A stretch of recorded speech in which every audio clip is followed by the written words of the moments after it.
हरिओम। जय श्री सद्गुरुदेव महाराज। हे प्राणी मात्र के हृदय में व्याप्त परमात्मा तथा समस्त चर अचर में व्याप्त परमेश्वर को मेरा सत सत नमन है। मैं एक साधारण भारत का निवासी हूँ। मैं अपना विचार आप सब भारतवासियों के समक्ष रखना चाहता हूँ। अगर ये विचार रखने में किसी प्रकार की त्रुटि हो जाए या गलती हो जाए तो आप अपने उदार हृदय से मुझे क्षमा करने का। मैं यह बात विशेष रूप से भारतवर्ष के भावी पीएम श्री मोदी जी तथा राष्ट्रपति एवं सुप्रीम कोर्ट के समक्ष रखना चाहता हूँ।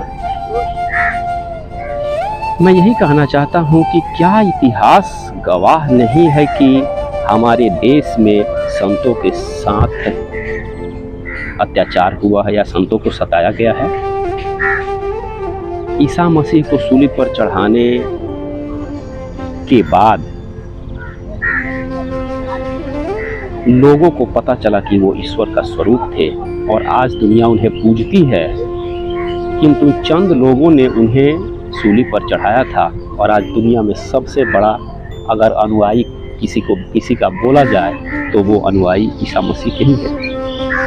क्या गौतम बुद्ध के ऊपर लांछन नहीं लग गया था? भरी सभा में उनका अपमान किया गया। फिर जब सत्य सामने आया तो लोगों को पछतावा हुआ। क्या महावीर जैन के साथ अत्याचार नहीं हुआ? और आज उनके कितने अनुयायी हैं। बाद में उन्हें भगवान का रूप दिया गया। क्या कबीर जी पर लांछन नहीं लगाया गया था? न जाने कितने महापुरुषों पर लांछन लगाया गया और आज उनके जाने के बाद उन्हें भगवान के रूप में पूजा जाता है। उनके जीवित रहने पर करोड़ों लोग जो उनके सत्संगों को, उनके बातों को, उनको विचारों को सुन कर के अपना जीवन धन्य बना सकते थे, वे सब उससे निवृत्त रह गए। उन्हें वह सुनने का सौभाग्य नहीं मिला। वाह रे भारतवर्ष के मानव, तुम्हें जिंदा लोगों पर अपना आस्था नहीं टिकाते हो और मर जाने के बाद उनकी पूजा करते हो। ये दुर्भाग्य हमारे देश का। इसी श्रृंखला में आज हमारे क्षत्रिय ब्रह्मनिष्ठ संत श्री आसाराम जी बापू जी महाराज हैं। आज की पीढ़ी जो कि धर्मांतरण के विषय में सुनी भी नहीं थी, तब से बापू जी ने धर्मांतरण को रोकने के लिए कई आदिवासी क्षेत्रों में अपना सेवा देते रहे और विभिन्न माध्यमों से वहाँ के लोगों को भोजन, पानी, दवा, शिक्षा का व्यवस्था करते रहे और आज भी कर रहे हैं। बापूजी के द्वारा कई मानवीय उत्थान के लिए कार्यक्रम चलाए जाते हैं। आदिवासी विकास की दिशा में गुजरात, महाराष्ट्र, राजस्थान, मध्य प्रदेश, उड़ीसा, कई जगहों में आदिवासी क्षेत्रों में बापूजी अनाज, वस्त्र, कंबल, प्रसाद, दक्षिणा इत्यादि का व्यवस्था करवाते हैं। जहां भारत की सरकार जाने में सोचती तक नहीं है, वहां के लोगों को ये सारे सुविधा और साधन दिए जा रहे हैं बापूजी के भक्तों द्वारा। व्यसन मुक्ति के लिए, नशा मुक्ति के लिए बापूजी का पावन संदेश युवा लोगों को कई पावन संदेश दिए हैं। नशे से सावधान नामक पुस्तिका भी बापूजी ने अपने आश्रम के माध्यम से छपवाई है और लाखों करोड़ों शिष्यों के द्वारा उन्हें आम जनता तक बंटवा करके व्यवसान और मांस मदिरा का वो छुड़वाया गया है। भारत के संस्कृति को विश्वव्यापक बनाने के लिए 425 से भी अधिक आश्रम है और 1800 से भी अधिक योग, वेदांत, सेवा शिविर समितियां चलती है, जो कि निरंतर भारत की सभ्यता को, भारत की संस्कृति को आगे बढ़ाने के लिए कार्यरत है। असहाय, निर्धन, रोगी सहायता अभियान विभिन्न राज्यों में निराश्रित, निर्धन तथा बेसहारा लोगों के लिए निःशुल्क दवाइयाँ, भोजन, फल इत्यादि का वितरण किया जाता है और दिन प्रतिदिन हो रहा है और बढ़ते जा रहे हैं। बेसहाराओं को आश्रम, गुजरात आश्रम में एक महान विशाल भव्य भवन का निर्माण किया जा रहा है, जिसमें कई लोगों को आश्रय दिया जाएगा। विद्यार्थी व्यक्तित्व विकास शिविर कई जगहों पर विद्यार्थियों का व्यक्तित्व के विकास के लिए शिविर चलाए जाते हैं।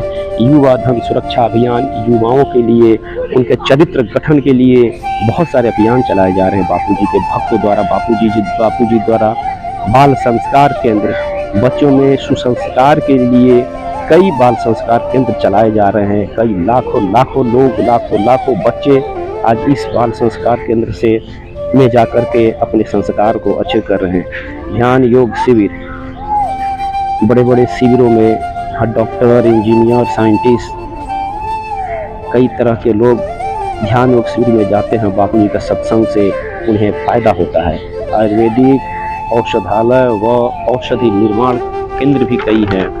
मौन मंदिर है, साधना सदन है, नारी उत्थान कार्यक्रम है, विद्यार्थियों के लिए सस्ती नोटबुक है। ये सारे कार्यक्रम आज संत श्री आसाराम जी बापू द्वारा करवाए जाते हैं, उनके भक्तों द्वारा। एक समय आज से 100 साल पहले जहां विवेकानंद शिकागो में भारत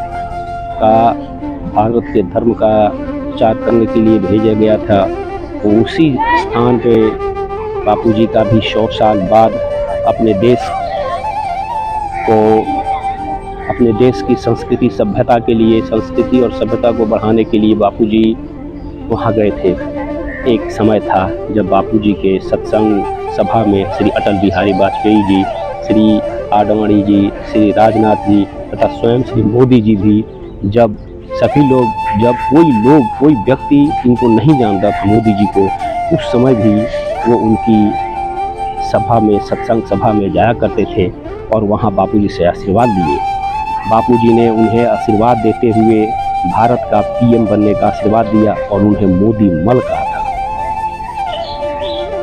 बापू के पास जो भी गया, चाहे वो किसी भी जाति का हो, किसी मजहब का हो, मत का हो, पंथ का हो, सभी की झोली बापू ने भर दी है। आज उन्हीं बापूजी को एक षड्यंत्र के तहत जेल में रखा गया है, तो आप लोग सभी को कुछ समझ में नहीं आ रहा है।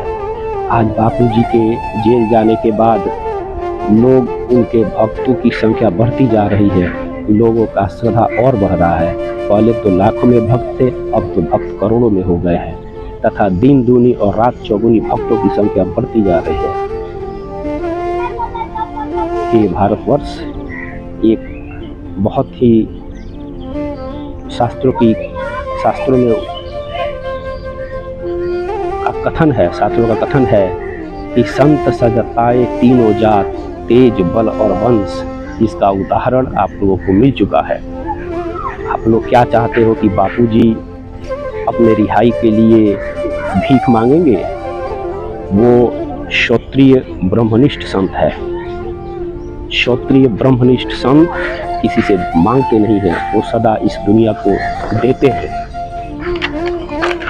मैं यही सुप्रीम कोर्ट से, अपने मोदी जी से और राष्ट्रपति जी से यही मांगना चाहता हूँ, यही प्रार्थना करता हूँ कि हे भारत के प्रधानमंत्री श्री मोदी जी, आप एक बार बापूजी के पास जाएं, बापूजी से मिलें, जिन्होंने आपको पीएम बनने का आशीर्वाद दिया, उनसे मिले, उनको इज्जत के समान, इज्जत के साथ रिहा करने का व्यवस्था करें। आज 10 से 15 साल के बीच, आज 10 से 12 साल हुआ बापूजी का सत्संग टीवी पर चलना बंद हुआ। आज देख लीजिए बच्चों का क्या स्थिति हुआ है। आज जो बच्चे स्कूल में जा रहे हैं, 99% बच्चे नशा में पड़े हुए हैं। कोई भी गार्जियन आज अपने बच्चे से खुश नहीं है। विभिन्न माध्यमों से बच्चों का शोषण किया जा रहा है। विभिन्न मीडिया के माध्यम से, फेसबुक, इन सभी के यूट्यूब, फेसबुक के माध्यम से बच्चों का शोषण हो रहा है। जब बापूजी का सत्संग चलता था तो घर में बैठ करके माता पिता अपने बच्चों को लेकर बैठते थे और उन्हें सत्संग सुनवाते थे और बच्चों को नहीं समझ में आने पर उन्हें समझाते थे। आज से 15 साल पहले जो बच्चे हैं और आज 15 साल से जो बच्चों का जो चरित्र बन रहा है, हम देख रहे हैं, हम आप लोग भी देख रहे हैं, आप लोग भी समझदार हैं। तो अंत में मैं यही आग्रह करना चाहता हूँ, मैं यही मोदी जी से और सुप्रीम कोर्ट से और राष्ट्रपति जी से कहना चाहता हूँ कि आप लोग जानते हैं कि हमारे संत श्री आसाराम जी बापू निर्दोष हैं। आप और विलम्ब न करें, शीघ्र से शीघ्र उन्हें रिहा करने का प्रावधान खोजें, उन्हें रिहा करने का प्रयत्न करें। बस बहुत बहुत धन्यवाद। આપ જુઓ એવું તે શું કારણ છે કે લાખોની મેદની ગાંડી થાય અને અહીં જ નહીં, મેં તો પૂજ્ય બાપુને હરિયાણામાં ખૂણામાં બેસીને સાંભળ્યા, પંજાબમાં સાંભળ્યા છે, રાજસ્થાનમાં સાંભળ્યા છે, ઉત્તર પ્રદેશના ગલિયારાઓમાં સાંભળ્યા, સમગ્ર રાષ્ટ્રમાં એક નવી ચેતના જાગી છે, સામૂહિક સત્સંગ એનો એક નવો પ્રવાસ શરૂ થયો છે। મને લાગે છે કે 21મી સદીમાં ભારતને જે જવાબદારી નિભાવવાની છે, જે ભૂમિકા નિભાવવાની છે, એની પીઠિકા તૈયાર કરવાનું કામ ફરી એકવાર પૂજ્ય આશારામ બાપુ જેવા અનેક ઋષિઓ મનીષીઓ કરી રહ્યા છે। मल्ल नाम दिया मैंने इनको, मोदी मल का है। मल्ल मतलब मजबूत, मजबूत हो मतलब कुछ न कुछ बोला रखने का इरादा है।